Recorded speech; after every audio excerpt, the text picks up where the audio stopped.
بالله من الشيطان الرجيم. بسم الله الرحمن الرحيم.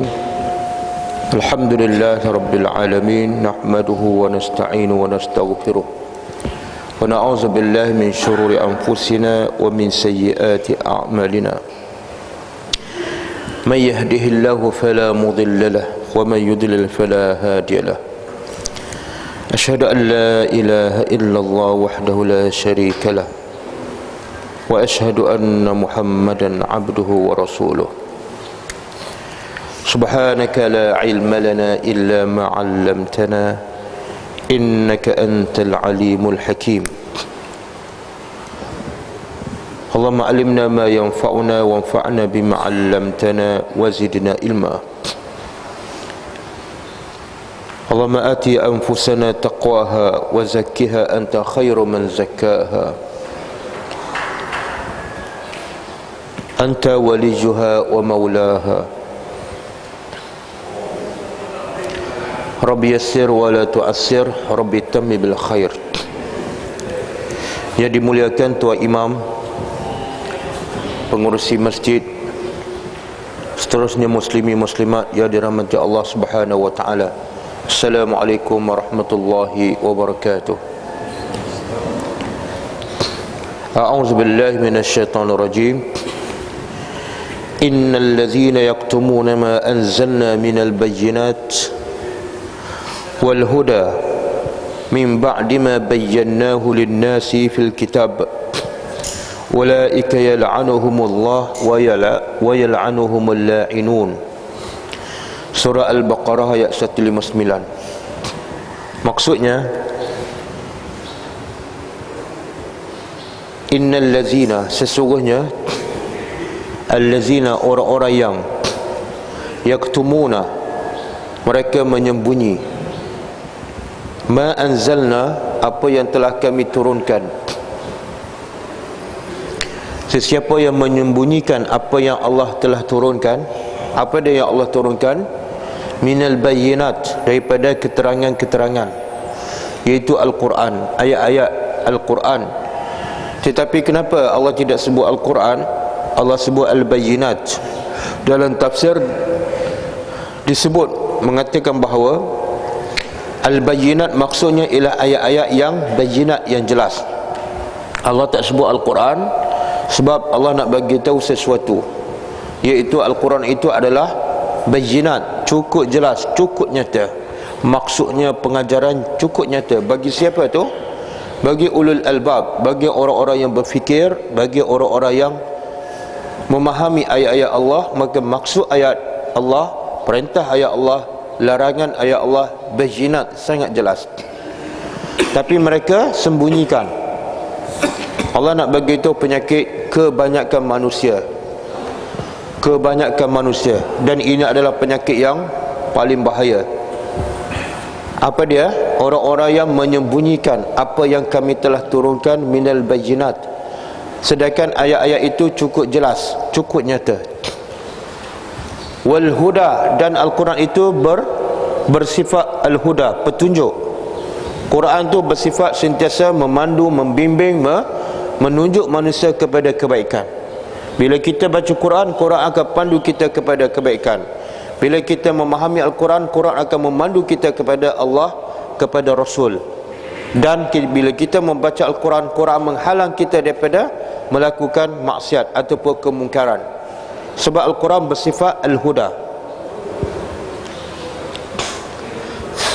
Min ba'di ma bayyanahu lin-nas, mereka sembunyikan kebenaran itu setelah kami terangkannya kepada manusia.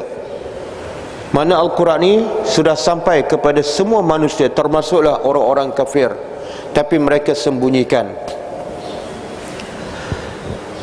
Dan semua itu tersebut fil kitab, di dalam kitab Al-Quran. Maka Tuhan berkata, ulaika yal'anuhumullah, itulah orang-orang yang dilaknat oleh Allah. Apa maksud laknat? Iaitu orang-orang yang dijauhi daripada rahmat Allah, orang-orang yang jauh daripada keberkatan hidupnya. Dan siapa yang melaknat? Tengok siapa yang melaknat. Kadang-kadang kita guna perkataan laknat macam biasa sahaja.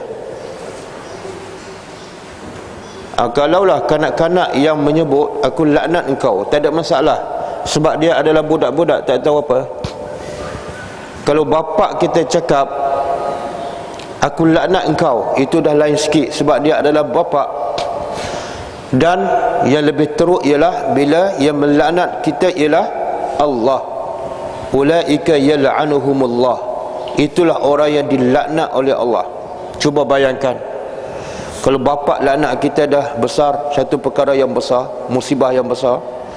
Kalau bos kita, pemimpin kita melaknat kita, dah satu musibah yang besar. Dan cuba bayangkan kalau Allah pencipta kita, Rabbul Alamin, melaknat kita. Dan bukan setakat Allah melaknat, Allah bagi tahu wa yal'anuhumul la'inun, bahkan mereka ini yang sembunyikan kebenaran, bukan setakat dilaknat oleh Allah, tapi dilaknat oleh al-la'inun, semua para pelaknat. Dalam ayat ini Allah tidak menyebut siapa pelaknat. Allah tak berkata orang yang beriman, Allah kata pelaknat-pelaknat.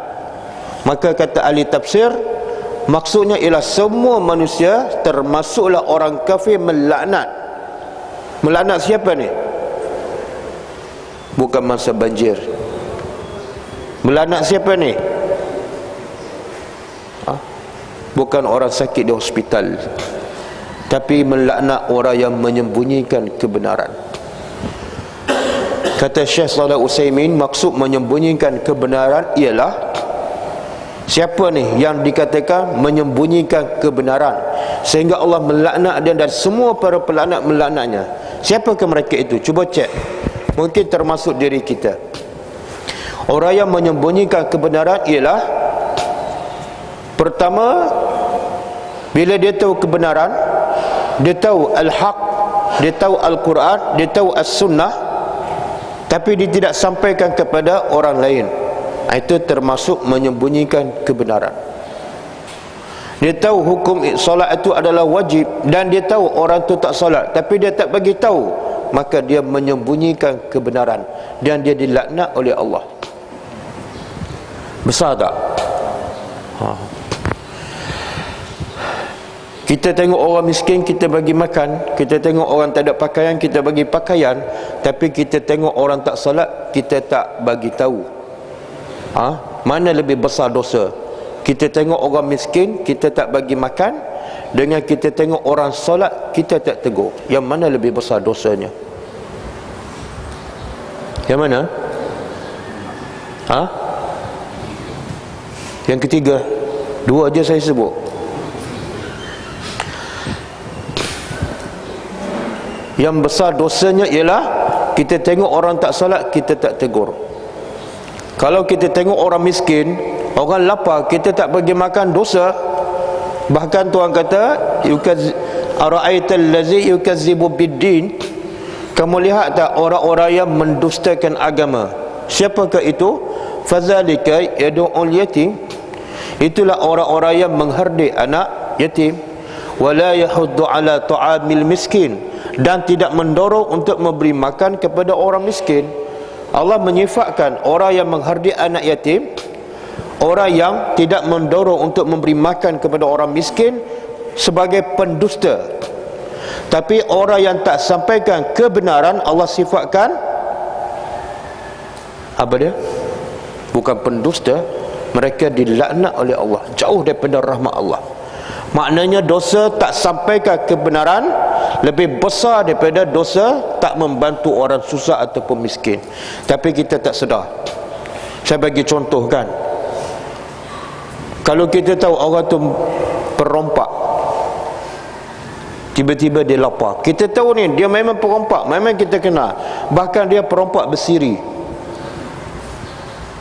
Bila dia lapar, kita bagi makan tak? Dalam keadaan kita tahu dia memang perompak, dan bila dia kenyang dia akan merompak lagi, kita bagi makan tak? Bagi makan ke? Bagi ke tak? Bagi ya? Kita tahu ni besok mungkin dia rompak rumah kita ni, bagi ke tak? Tak bagi. Okey, tak bagi. Sebab apa tak bagi? Sebab dia merompak kan? Subhanallah. Kalau kita tahu dia memang perompak, ini dia tak pencen lagi ni, dia tak sedar lagi ni. Kita tahu dia perompak, kalau dia susah kita tak bantu. Sebab apa? Akal kita mengatakan, kenapa aku nak bantu orang yang buat maksiat? Kalau aku bagi dia makan, dia akan gunakan tenaga dia untuk merompak, untuk buat dosa. Kita tak bagi, dan kita tak rasa kita zalim. Betul tak? Subhanallah. Tapi bila kita tengok orang tak solat dan dia lapar, kita bagi makan tak? Kita tahu dia tak solat dan dia lapar, kita bagi makan tak? Ha? Oh, bagi. Yang perompak tadi tak bagi. Saya nak tanya, antara perompak dengan orang tak solat, mana lebih zalim? Mana lebih zalim? Ha? Perampak dengan orang yang tak solat, mana lebih zalim? Perampak ni dah solat juga, cukup waktu dia berhenti merampak, dia pergi solat. Yang mana lebih zalim? Yang tak solat. Tapi kita bantu yang mana? Dua-dua ni, yang tak solat pun lapar, yang perampak pun lapar. Kita bantu yang mana? Yang perompak kita tak bagi kan? Sebab kita tahu dia akan gunakan, bila dia kenyang, dia akan gunakan tenaga dia untuk merompak. Dan mungkin kita adalah mangsa rompakan dia. Kita tak bagi. Tapi bila kita tahu dia tak salat, kita bagi.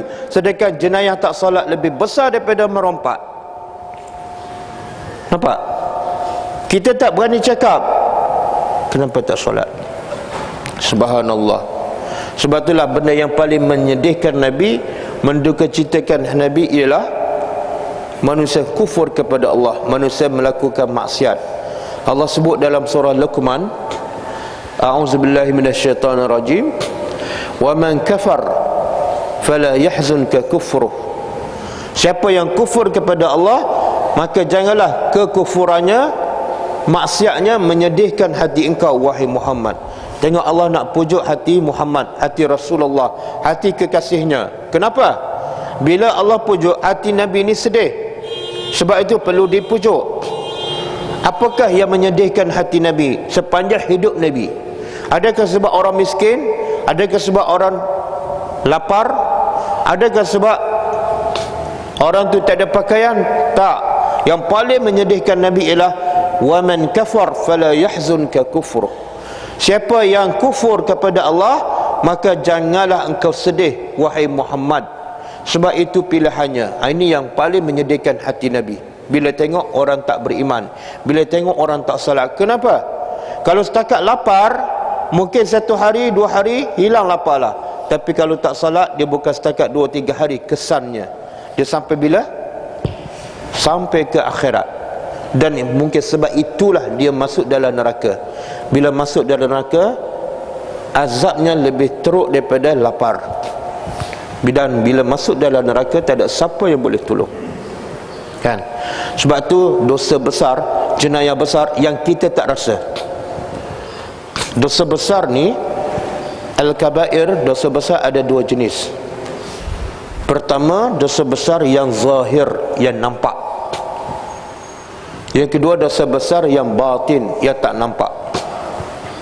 Apa dosa besar yang zahir, yang nampak? Yang zahir ni, yang nampak, yang kita semua tahu. Apa dia? Antara dosa besar yang semua kita tahu, minum arak. Kita tahu tak minum arak tu dosa besar? Ya. Rasuah, riba, derhaka pada mak bapak, sembah patung, syirik kepada Allah, itu kita tahu. Tapi ada satu jenis dosa besar yang batin, yang tersembunyi. Apa maksud batin? Bila sebut batin, tak nampak, orang tak rasa itu dosa besar. Kata ulama, dosa besar yang batin antaranya ialah kita tak sampaikan ilmu kebenaran kepada orang. Apa dalil itu dosa besar? Dalilnya ialah ulaika yal'anuhumullah, mereka itulah yang dilaknat oleh Allah. Bila Allah sebut laknat, itu menunjukkan dosa besar. Bila Allah sebut laknat, itu adalah dosa besar. Jadi subhanallah, kita orang Melayu ni, orang Melayu Islam, bila tengok orang susah bermati-matian pakat tolong, berduyun-duyun pakat tolong, betul tak? Sebab itulah bila kena, contohnya orang Kelantan ditimpa musibah banjir, satu Malaysia datang, bahkan daripada Amerika pun datang bantuan. Obama pun bagi 1 juta lah, untuk masa banjir. Obama pun kesian. Orang Melayu pun lebih kurang sama dengan Obama. Apa dia? Dia bagi bantuan duit. Dia bagi bantuan duit, tapi bantuan lebih besar daripada itu jarang orang bagi. Saya pernah pergi ke Pulau Pinang bagi bantuan kepada seorang mu'allaf miskin. Dia kahwin dengan seorang Bangladesh. Suami dia selalu tinggalnya, jadi hidupnya susah. Peti ais pun tak ada, mesin basuh pun tak ada. Dah lama dah. Jadi seminggu sebelum saya pergi ke rumahnya, seminggu sebelum tu dia telefon, dia bagi tahu pihak gereja telah hantar peti ais dan mesin basuh ke rumah saya. Jadi saya tak perlu lagi peti ais dan mesin basuh. Siapa yang bantu tu? Siapa yang bantu? Orang Kristian. Orang Kristian, orang kafir bagi bantuan apa dia? Peti ais, mesin basuh. Orang Islam bagi bantuan apa dia? Baju, susu, gula, sampai baju berlambakkan.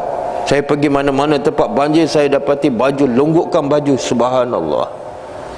Orang Kristian yang sesat bagi benda yang besar, tapi di sebalik itu ada misi dakwah. Kenapa dia bagi peti ais? Sebab dia nak sampaikan ilmu. Walaupun ilmunya sesat, tapi dia yakin itu adalah benar. Sebab itu dia nak kongsi dengan orang Melayu yang susah. Tapi bila kita sampaikan bantuan pada orang Islam, kita tidak ada misi dakwah. Kita hanya hantar barang, hanya hantar pakaian, hantar beg sekolah, hantar makanan, gula, susu, kita tinggalkan. Sedangkan kita orang Islam, agama kita adalah agama yang benar. Bila kita yakin agama kita adalah agama yang benar, maka sepatutnya kita kongsilah ilmu kita kepada mangsa banjir. Orang yang tak salat kita tegur, orang yang buka aurat kita tegur. Kalau orang Kristian yang sesat pun nak kongsi ilmu dia yang sesat, bagaimana kita orang Islam tak nak kongsi ilmu kita yang memang benar? Takkanlah orang Kristian lebih baik daripada orang Islam? Tak mungkin. Orang Kristian yang sesat ada misi dakwah. Bukan dia bagi gula, dia bukan bagi beras, tapi dia bagi lebih besar daripada itu. Kenapa? Sebagai umpan. Kenapa? Dia nak sampaikan ilmunya walaupun sesat. Sebab dia yakin ilmunya adalah benar, agamanya adalah benar. Jadi dia nak kongsi. Orang Kristian di mana-mana saja bila bagi bantuan pasti ada misi dakwahnya. Subhanallah. Tapi kebanyakan orang Islam, bukan semua, kebanyakan orang Islam bila bagi bantuan, datang dengan masanya, dengan tenaganya, dengan duitnya, dengan makanannya, dengan pakaiannya, tapi tidak ada misi dakwah. Dia tengok tuan rumah tak solat, dia tak kata apa. Dia tengok tuan rumah buka aurat, dia tak kata apa. Dia tengok anak-anak tuan rumah buka aurat, sepatah pun tak ada kata. Allah kata apa dalam Quran tadi? Mereka itulah yang dilaknat oleh Allah. Besar tak dosa? Ini yang ulama kata dosa besar yang batin, yang tak nampak, yang orang tak rasa itu dosa besar. Tapi kalau dia tak bagi makan pada orang miskin, dia rasa bersalah, padahal bukan dosa besar. Yang dosa besar ialah bila dia tengok orang buat maksiat, dia tak tegur. Itu dosa besar dan dia tak rasa. Kenapa? Sebab itu adalah dosa besar yang batin, yang tersembunyi. Kenapa ni? Kenapa menyembunyikan ilmu adalah dosa besar? Kenapa? Sebab bila kita tak sampaikan ilmu, orang tu jahil. Bila orang tu jahil, dia tak kenal Allah. Bila dia tak kenal Allah, dia akan masuk neraka. Betul tak? Tengok kesan sembunyikan ilmu. Sebab itu Allah kata, Allah melaknat orang yang tak sampaikan ilmu. Kenapa? Dengan sebab kamu sembunyikan ilmu, kamu tak tegur kemungkaran, maka orang tu masuk neraka. Besar tak kesan dia? Tapi kalau orang tu miskin, kita tak bagi bantuan, dia beriman kepada Allah dan dia mati dalam keadaan beriman, dia masuk syurga, tak ada masalah. Betul tak? Dia masa banjir, rumah dia hanyut, tak ada siapa bantu, tapi dia redha dengan takdir Allah, dia solat, dia masuk syurga. Betul tak? Tapi kalau orang ditimpa masa banjir, semua bantuan sampai melebih daripada keperluan, tapi dia tak salat, dia masuk neraka. Faham tak? Subhanallah. Kalau perompak kita tak bantu sebab dia buat jenayah, orang tak solat lebih besar jenayahnya daripada merompak. Tuhan sebut dalam surah Al-Muddassir, perbualan, dialog antara ahli syurga dengan ahli neraka. Apa kata ahli syurga kepada ahli neraka?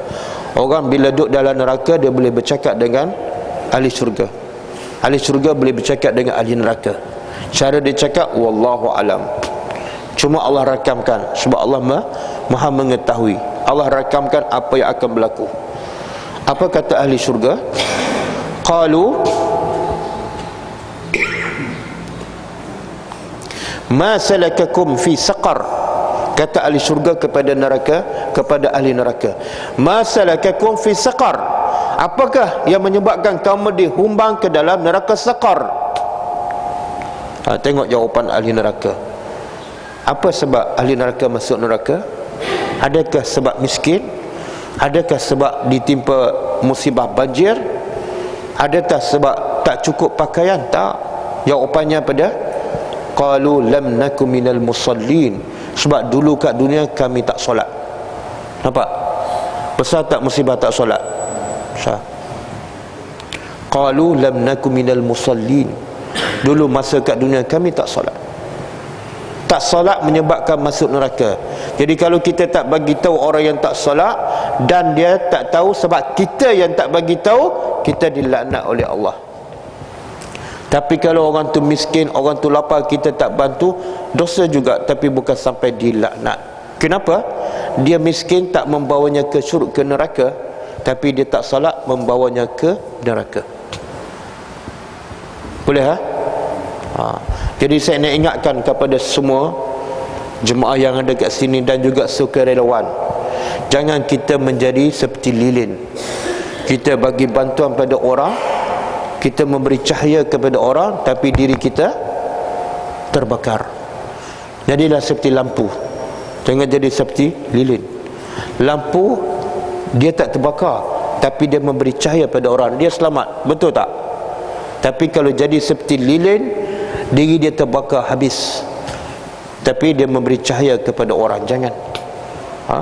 Pastikan diri kita selamat. Pastikan diri kita selamat, barulah kita boleh selamatkan orang. Tak mungkin orang yang nak lemas selamatkan orang yang nak lemas. Pastikan kita adalah orang yang beriman kepada Allah. Jagalah salat 5 waktu. Saya tak pastilah.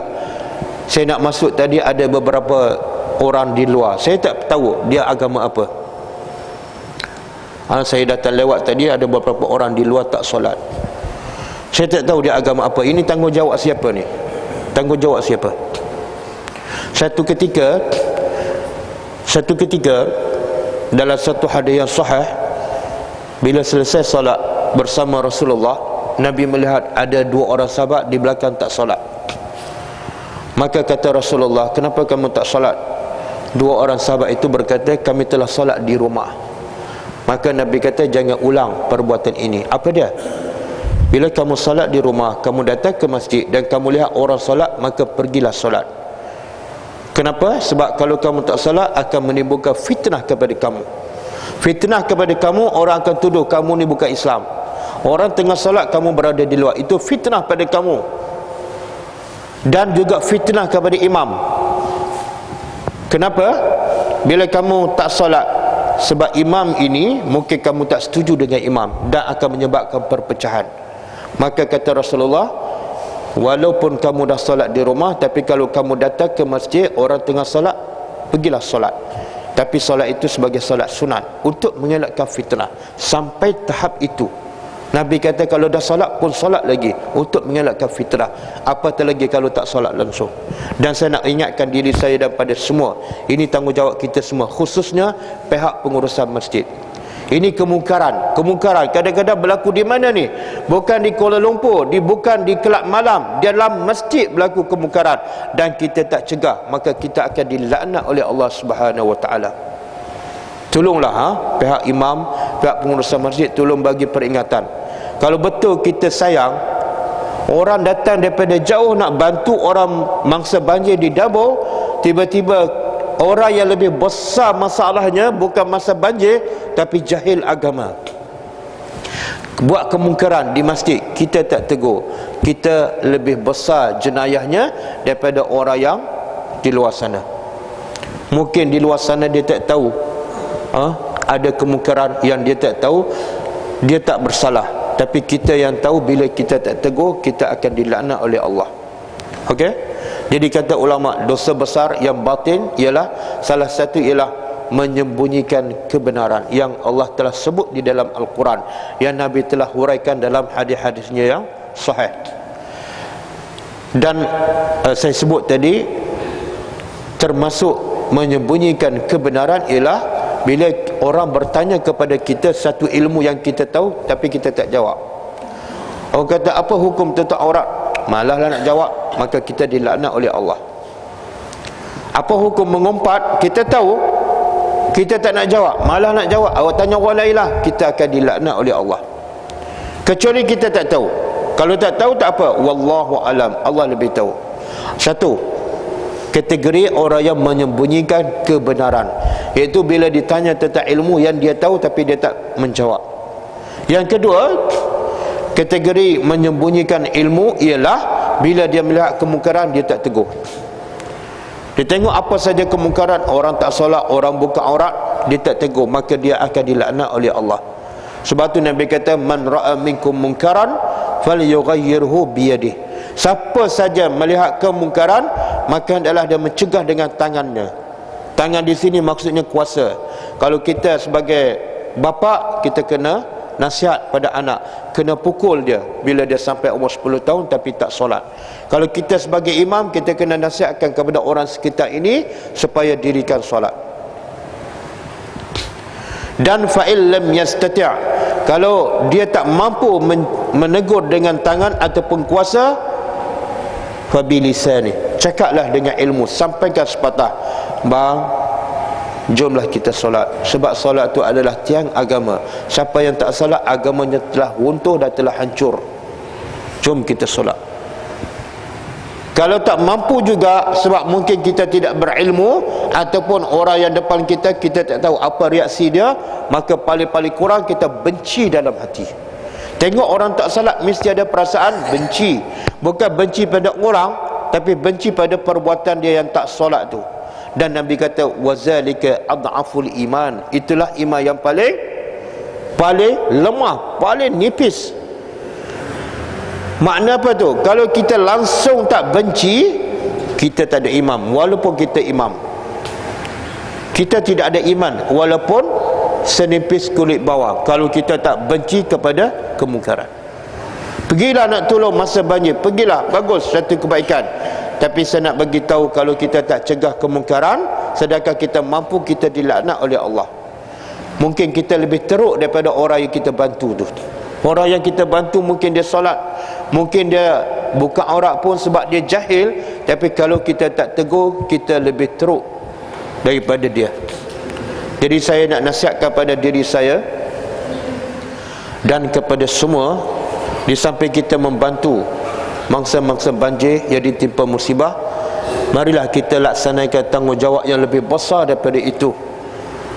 Kalau betul kita sayang pada saudara kita yang ditimpa musibah, kalau betul kita cinta pada mereka, maka pastikan sampaikan benda yang lebih besar daripada makanan, sampaikan benda yang lebih besar daripada pakaian, sampaikan lebih besar daripada duit, iaitu sampaikanlah ilmu. Tunjuklah mereka, pandulah mereka. Subhanallah. Sebab itulah hikmah, setiap apa yang berlaku pasti ada hikmahnya. Kenapa Allah bagi musibah kepada orang Kelantan, dan musibah banjir yang paling teruk ialah di Kelantan? Sebab Allah sayang pada orang Kelantan. Allah nak orang datang semua kat sini dan tolonglah sampai kebenaran. Tapi kebanyakannya hanya menyampaikan bantuan material, kebendaan. Dan sebab itu je Allah jadikan banjir saya boleh sampai di sini. Saya tak pernah terfikir pun nak berceramah ataupun berkuliah di masjid ni. Saya tak masuk dalam kepala saya, jadual saya mengajar di sini. Subhanallah. Tapi sebab hikmah banjir saya sampai di sini dan saya boleh sampaikan kebenaran. Kalau saya ada peluang untuk sampaikan kebenaran tapi saya tak sampaikan, saya dilaknat oleh Allah. Ingat dosa besar bukan minum arak sahaja, bukan berzina sahaja, bukan derhaka kepada ibu bapa sahaja, tapi dosa besar sampai dilaknat oleh Allah ialah bila kita tidak sampaikan kebenaran.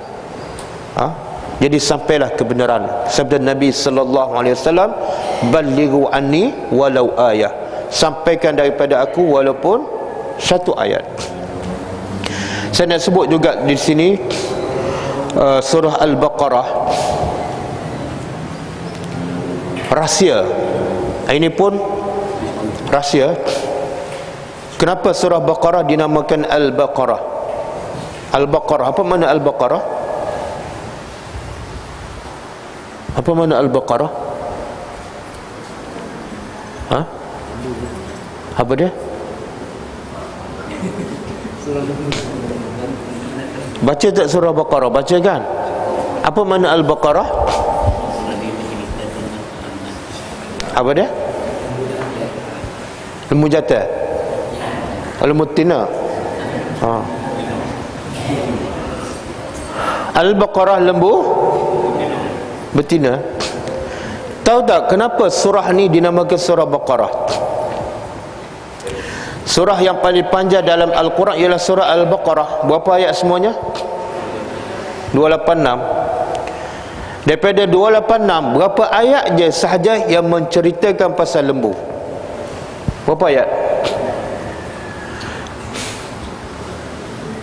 Berapa ayat?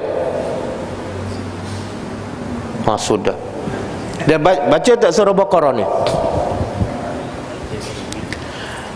Daripada 286 ayat yang menceritakan pasal lembu, lebih kurang 7 ataupun 8 ayat sahaja. Lebih kurang 7 ataupun 8 ayat sahaja yang menceritakan pasal lembu. Tapi kenapa surah ni cerita lembu 7-8 ayat, ayat kesemuanya 286 ayat, tapi surah ini dinamakan surah Al-Baqarah. Sebab apa? Kalau surah dinamakan surah Al-Fil, kita boleh faham. Sebab apa? Satu surah tu semua cerita pasal tentera bergajah, kan? Kita boleh faham. Surah Quraisy dinamakan Quraisy sebab apa? Satu surah cerita pasal bangsa Quraisy. Tapi surah Baqarah hanya 7-8 ayat saja cerita pasal lembu daripada 286 ayat, tapi surah itu dinamakan Al-Baqarah. Apa rasa dia? Siapa tahu? Siapa tahu Ustaz bagi hadiah? Ada hadiah istimewa.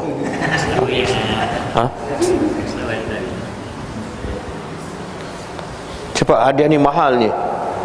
Tahu? Okey, surah ini dinamakan, sengaja Allah namakan surah ni Al-Baqarah walaupun cerita pasal lembu sikit je. Mungkin 0.01% saja cerita Baqarah, cerita lembu daripada sepanjang surah Al-Baqarah. Sebab Tuhan nak highlightkan, Tuhan nak tonjolkan masalah besar manusia. Masalah besar manusia ialah terkandung, diceritakan oleh Allah dalam cerita lembu. Cerita lembu. Apa cerita lembu tu?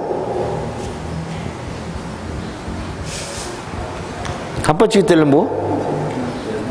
Sudah. Cerita apa pasal lembu dalam surah Baqarah? Ya? Ceritanya ialah bila ada seorang Bani Israel, pakcik dia orang kaya dan pakcik dia tidak ada anak. Bila tak ada anak, dia nak harta pakcik dia. Kalau pakcik dia mati, hartanya dapat kat dia. Tapi pakcik dia ni lambat mati sangat, dia pun bunuh. Dia bunuh pakcik dia. Sebab apa? Nak dapatkan harta. Lepas dia bunuh, dia ambil pakcik dia, mayat pakcik dia, dia letak depan rumah Bani Israel yang satu lagi. Kita tahu Bani Israel ni banyak puak. Berapa puak semua Bani Israel?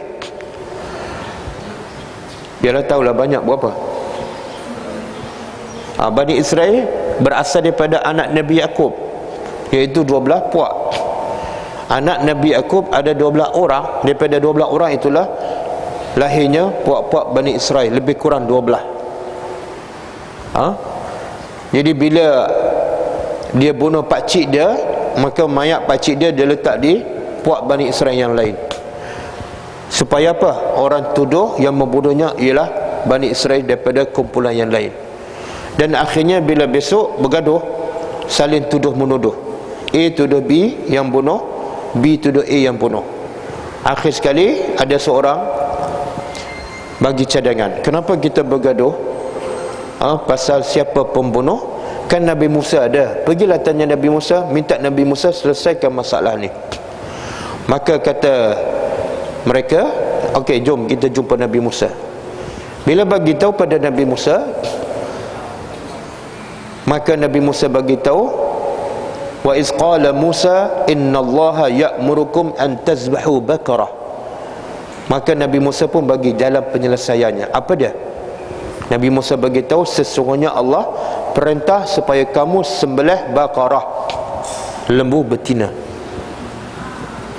Bila Nabi Musa bagi tahu, masalahnya apa dia? Apa masalah tadi? Nak tahu siapa pembunuh kan?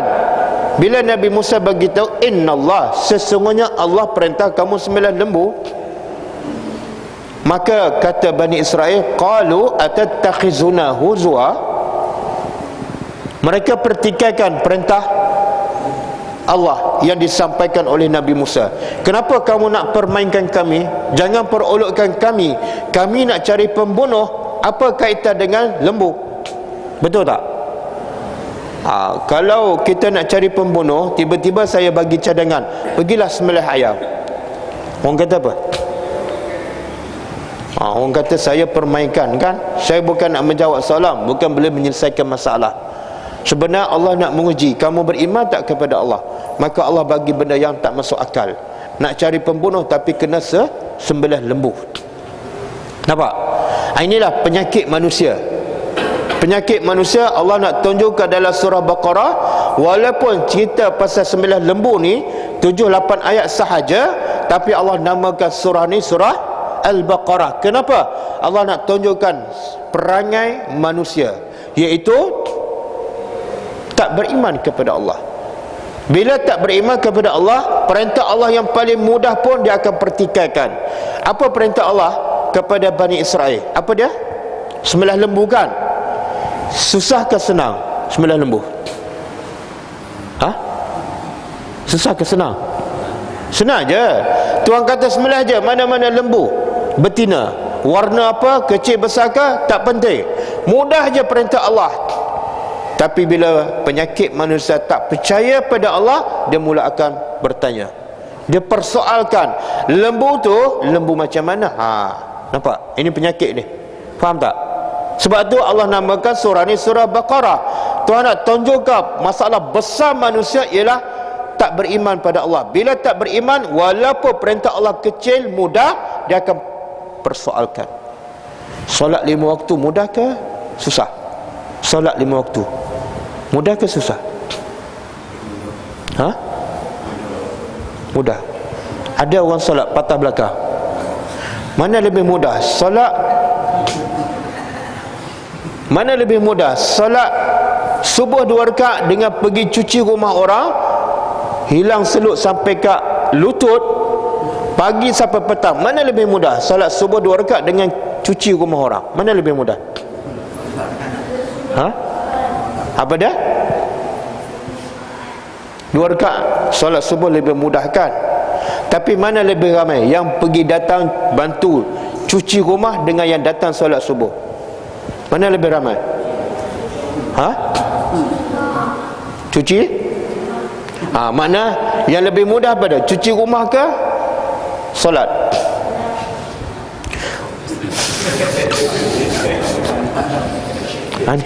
Ini penyakit ini. Apa dia?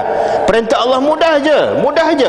Cuci rumah tu, macam semalam saya beritahu, saya tanya ada seorang sukarelawan, macam mana datang ni, kita nak bantu. Sebab kampung apa semalam? Dabur. Dekat Masjid Dabur kan, rumah-rumah hampir tenggelam, ada yang hanyutkan. Saya tanya seorang sukarelawan, macam mana boleh buat kerja ni Ustaz? Bila saya masuk rumah yang seluk tu sampai kat lutut, saya fikir pun dah penat dah. Nak mula macam mana tak tahu. Sebab apa? Semuanya seluk, semuanya kotor, dan seluk pula sampai kat lutut. Fikir pun dah penat dah. Tapi datang juga, kan? Cuci juga, bersih juga rumah. Solat 2 rakaat, penat tak? Ada tak siapa solat angkat takbir je pensan? Tak ada kan? Tapi kenapa yang 2 rakaat ni susah?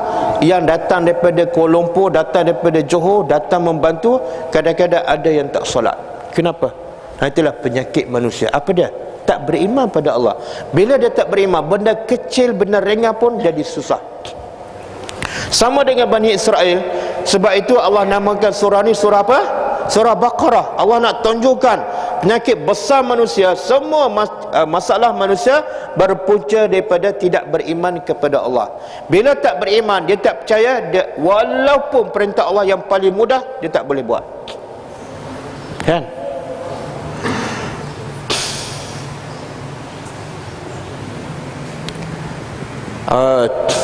Salat sunat subuh 2 rakaat.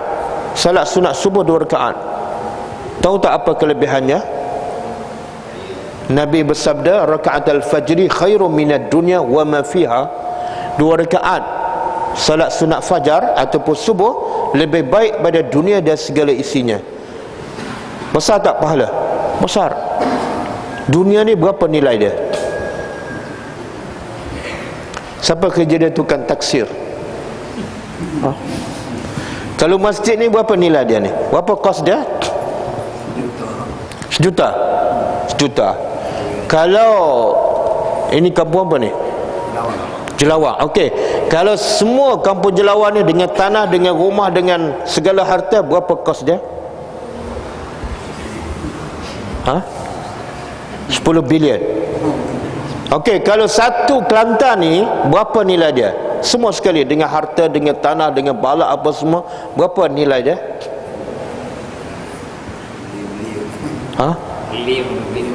Million. Tapi boleh tak kita miliki? Boleh tak? Tak boleh. Mustahil kan? Tapi ada salah satu cara kita boleh miliki benda yang lebih mahal daripada, bukan masjid ni, bukan Jelawang, bukan Kelantan, bukan Malaysia, bukan dunia, tapi kita boleh miliki yang lebih baik pada dunia dan segala isinya, iaitu dengan hanya kita buat apa? Solat sunat subuh, kan? Tapi ramai tak orang buat. Dia duduk kedai kopi tu berapa minit?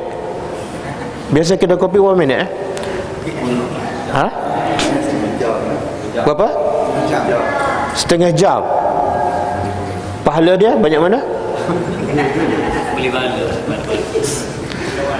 Ada pahala tak? Ada tak hadis mengatakan sesiapa yang duduk di kedai kopi setengah jam maka pahalanya lebih baik pada dunia? Ada? Tak ada kan? Tapi ramai tak orang duduk kedai kopi? Ramai tak orang bersembah kosong? Ramai. Solat sunat subuh berapa minit?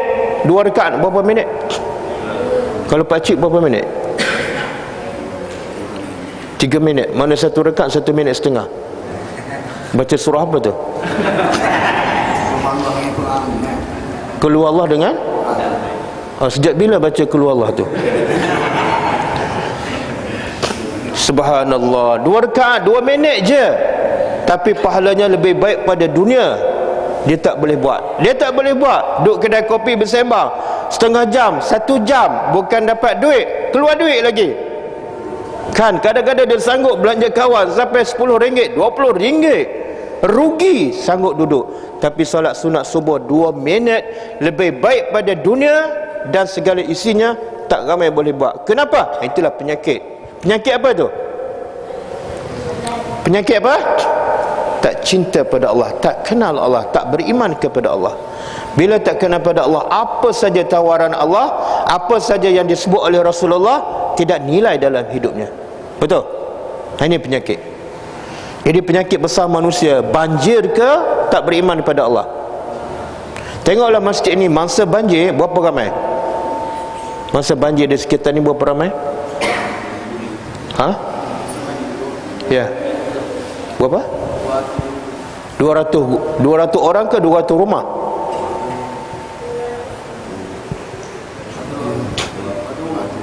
200 rumah kan? 200 rumah. Satu rumah berapa keluarga? Katalah 3 orang. 3 kali 200 600. Tolaklah isteri, perempuan kan? Sebab perempuan tak wajib datang solat jemaah. Jadi berapa ratus? 400. Yang datang solat ni 4 orang. Saya tak tahu. Yang datang solat subuh ni yang pertama orang kampung datang, Tok Imeh. Yang kedua Tok Bilal. Yang ketiga Tok Siap. Yang keempat sukarelawan. Subhanallah. Inilah musibah lebih besar. Sebab apa? Nabi kata asqalus salati alal munafiqin salatul isya wal fajri. Salat yang paling berat kepada orang munafik ialah salat subuh dan salat isya. Salat paling berat kepada orang munafik. Mana apa? Nabi nak bagi tahu, siapa tak datang salat subuh, siapa tak datang salat isya berjemaah, dia ada sifat munafik. Kalau kena banjir bukan munafik. Awak ni kena banjir awak munafik ke? Tak. Tak ada kaitan dengan munafik.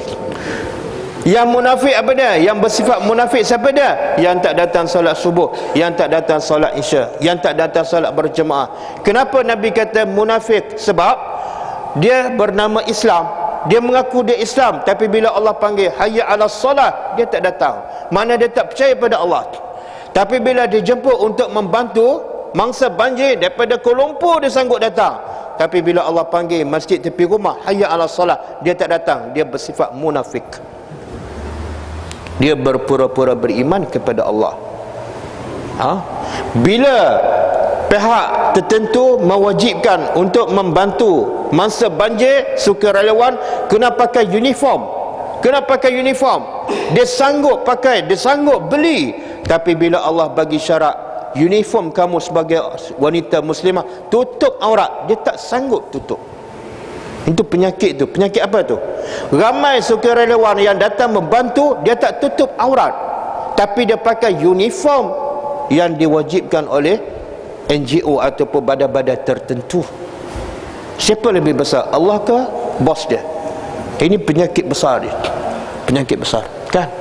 Ramai yang pakai uniform, tapi uniform Islam dia tak pakai. Sebab apa? Ada penyakit. Penyakit apa tu? Penyakit apa? Penyakit Al-Baqarah. Penyakit apa? Penyakit lembu. Bila dia tak percaya pada Allah, perintah yang paling mudah sembelih lembu pun dia akan soal 10 soalan. Lembu warna apa? Itu makna tak nak buat lah tu. Tak nak buat lah tu.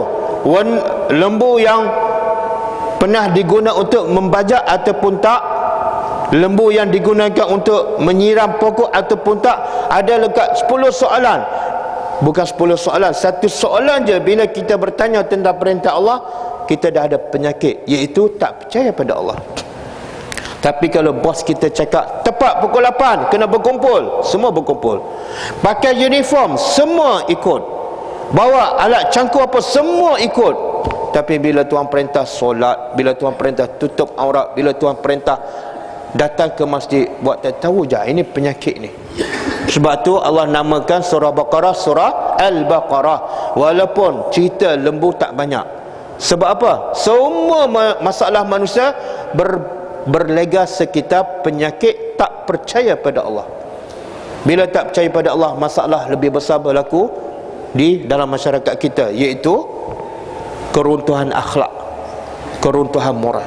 Pergilah mana-mana, kan ramai orang tak salat. Pergilah mana-mana, majoriti buka aurat. Kita tak peduli. Tapi bila tengok rumah kotor, kita kesian. Boleh tak saya bantu? Ya Allah, orang tu tak salat, kita tak bantu. Saya nak tanya, kalau ada orang lapar, kemudian nak jatuh lubang kat depan dia, kita bagi makan dulu ke kita selamatkan daripada lubang tu? Dia lapar, duduk depan lubang besar. Kalau kita tak tarik dia, dia jatuh lubang. Kita bagi makan dulu ke kita selamatkan dia dulu? Ke bagi makan dulu, bagi dia jatuh lubang? Selamat dulu kan? Kenapa selamat? Sebab kita nak selamatkan nyawa. Kalau jatuh lubang, tak ada faedah makan. Betul tak? Betul tak? Kalau bagi dia jatuh lubang, kita bagi makan, lepas tu jatuh lubang tak ada faedah, kita bagi makan. Maka sama juga kita bantu orang masa banjir tapi dia tak solat, akhirnya kalau dia mati dalam keadaan tak beriman, masuk neraka. Rugi tak? Rugi. Maka sambil-sambil kita bantu, tolonglah cakap sepatah, kita dapat selamatkan dia dan kita pun selamat. Kita tidak akan dilaknat oleh Allah. Boleh Sambil-sambil kita cuci rumah, sambil-sambil kita bagi makanan, cakap sepatah, Kak, tolonglah tutup aurat. Makanan ni kalau saya tak bagi pun orang lain boleh bagi, tapi aurat tu Kak sendiri kena tutup. Kan? Tutuplah aurat. Apa makna kita dapat makanan, dapat pakaian, tapi kita duduk dalam dosa? Kan? Boleh Jadi saya harap semua jemaah, orang kampung ni dan sukarelawan fokus pada benda yang lebih besar. Fokus pada benda yang lebih besar. Orang nak masuk lubang pun kita selamatkan, maka orang nak masuk neraka lagi patut kita segera selamatkan mereka. Sampaikan ilmu, tegurlah kemungkaran. Saya rasa cukup setakat ni. Ada soalan tak Pak Imam? Tak ada. Okey. Kalau tak ada apa yang baik adalah daripada Allah Subhanahu Wa Taala, apa yang tidak baik daripada saya, dan sama-sama kita tutup dengan membaca tasbih kafarah. Subhanakallahumma wa bihamdika asyhadu an la ilaha illa anta astaghfiruka wa atubu ilaik. Assalamualaikum warahmatullahi wabarakatuh.